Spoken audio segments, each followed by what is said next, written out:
Milo Yiannopoulos is a senior staff editor for Breitbart News, a speaker, and has been named the ultimate troll by the Fusion Network. Milo Yiannopoulos, welcome back to the show. Thank you so much for having me. Am I the first person to come back?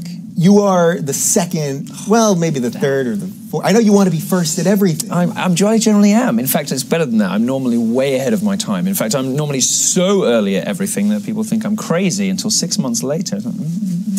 I used to have a guy that I wrote comedy with who used to always say, Dave, we're so ahead of the curve, we're behind it. So maybe that's where... Maybe that's me. Maybe that's where you are. That's why I'm so unpopular. I don't know. Yeah. No, we've had a couple repeat guests, but in a way, you're sort of the most important. Not that I have to inflate your ego because I know you like that, but a tremendous amount of stuff has happened since we had you on. So you were on, I think it was the middle of October. Mm-hmm. So we're 5 or 6 months away from that, right? Show's going great, by the way. Thank you. Love it. And a lot has happened in this space that we exist, this cultural libertarian space. So we got a lot to get to, but let's start with what's happening today.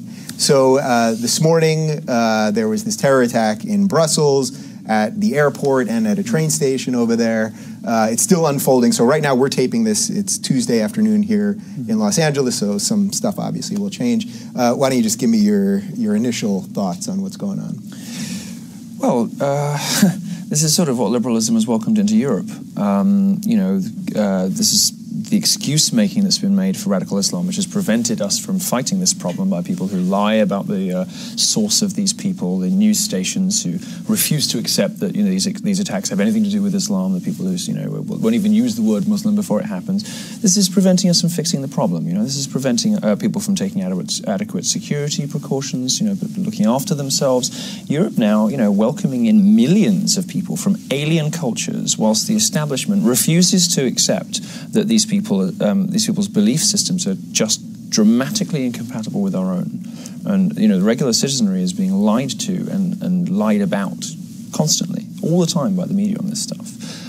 We have a population that is not able to protect itself, that is not adequately informed about the risks, the dangers of radical Islam.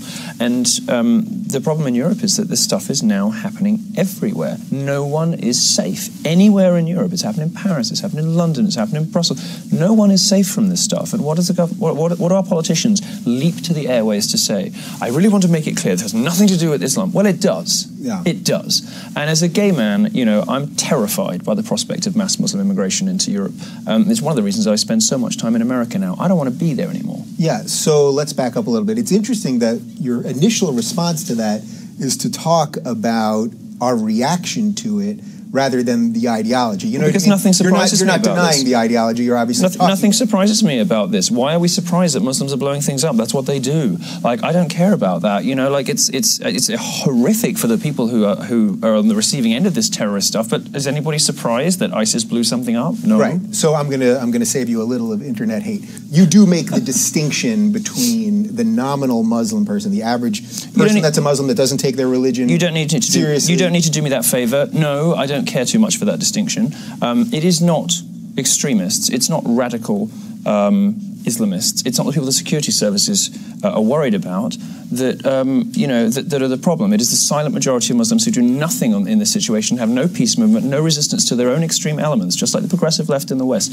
And in 11 countries, you and I could be killed for who we are. That's not ISIS. That is mainstream Muslim culture, and we are importing that stuff into Europe in millions. No, I don't make a meaningful distinction between these things because I don't care. I don't see any reason to import these cultures into liberal Western democracies. I see no reason to do it whatsoever. And as Bridget Gabriel once very brilliantly said, in any case, the peaceful majority are irrelevant. It is not the peaceful majority that blow up buildings. It is the extremists. And right now in the world, all of this stuff is coming from one culture and one religion, and I don't want it here. So what do we do about that then?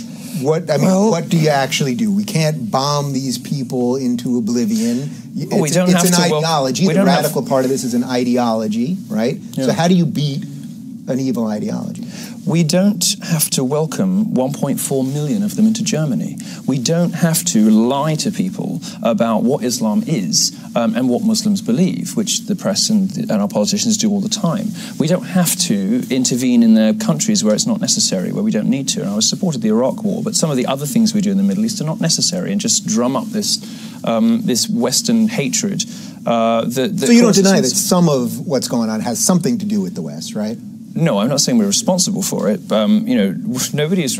Well, I'm not parsing out blame, but you say you do see some connection, right? Well, you would be an idiot to deny it. Yeah. You know, there are. You know, we have. Well, I'm dealing with a lot of idiots here on the left. So. There are a lot of. Yes, you are dealing with a lot of idiots on the left. Most of them. Yeah. It's the only reason I do your show. You're one of the very few liberals with a brain. Yeah, I mean, there are. I'm starting to not think that's a compliment. A lot of people say that to me, and I'm starting to think maybe that's. Well, it's not a. I mean, is it a compliment? I don't know. I mean, it puts you up to average. Is that a compliment? I have no idea. I have no idea.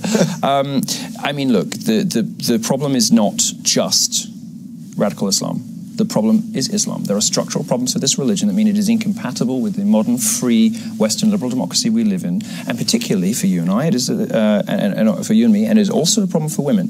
There are very serious problems with Islamic culture, not Islamist, you know, jihadist extremism, and of course that plays itself out and it played itself out in the streets of Brussels, and it plays itself out with far too much regularity. But with Islam, there is a problem, and nobody wants to talk about it. And what you tried to do earlier to save me from myself, I don't want it. Because now... I respect that. I don't want it, because I've got to the point where I'm thinking, look, the West that Islam hates so much is what has given us gay rights. It has provided, you know, for women, it's given women the vote. It has ended slavery, which is, you know, not the case everywhere in the world. It has given gay people and women all of the rights we now enjoy. There is effective blanket equality in the West for all of these people. Yeah, and every other minority, too. Exactly. Importing Muslims is going to turn the clock back. And this is what you talk about when you coin and popularize this phrase, regressive left, which came from this show, right? But you don't go far enough. What does a regressive left mean? It means it's going to take us backwards into an era of hatred and bigotry. Well, the left seems to want to import Muslims by their millions into all of our countries. That's a regressive consequence, and it's not just terrorism. So what do you think is going on with these people? I know many of these people very well. I've worked with a lot of these people. Why do you hang out with these losers? I don't anymore. Weird I don't sickos. anymore, but this ideology... Judge a man by his friends, you know. Yeah. But this ideology, I mean, even this morning on Twitter, as I was scrolling through all the craziness that every time there's a terror attack, you know, you get every, you know, avenue of craziness. I saw someone, a girl, 20-something-year-old girl in Belgium, she actually tweeted that the hashtag Stop Islam, the hashtag itself, she said that's worse than what actually happened. I mean, I'm not kidding. I mean, no, I know, but you I see this every retweeted time. It got thousands. You see this every time. You see this every time. The left believes that words have power they don't have, right? They think that you can stop somebody from being homophobic by banning the word gay from the playground. They think that you can end racism by banning the N-word. They think that if you shape language and control culture, that you can stamp out bigotry. Well, that's not how it works. The point of a civilized society, the point of etiquette and a point of negotiating the world, you know, around us and negotiating with other people, is to live with one another despite our prejudices and despite our differences. Mm-hmm. The purpose of a civilized society ought to be to enable everybody to live together in harmony, which is why I hate what the gay lobby does when it bullies and ridicules Christians. Christians aren't going away, you know? Yeah. You're not going to bully Christianity out of existence. You're not going to ridicule Christianity out of existence just because BuzzFeed doesn't like people who believe in God. No, right, the purpose of society is to get everybody to, you know, and we were doing a good job of that. You know, the West is doing a pretty good job of that right up until we started importing Muslims. I mean, you're giving me a lot there that sort of is going to be the through line for everything else we're going to discuss. So, you know, let's just jump into it. Let's just go into some of the free speech stuff. So a lot of things have happened to you over the past few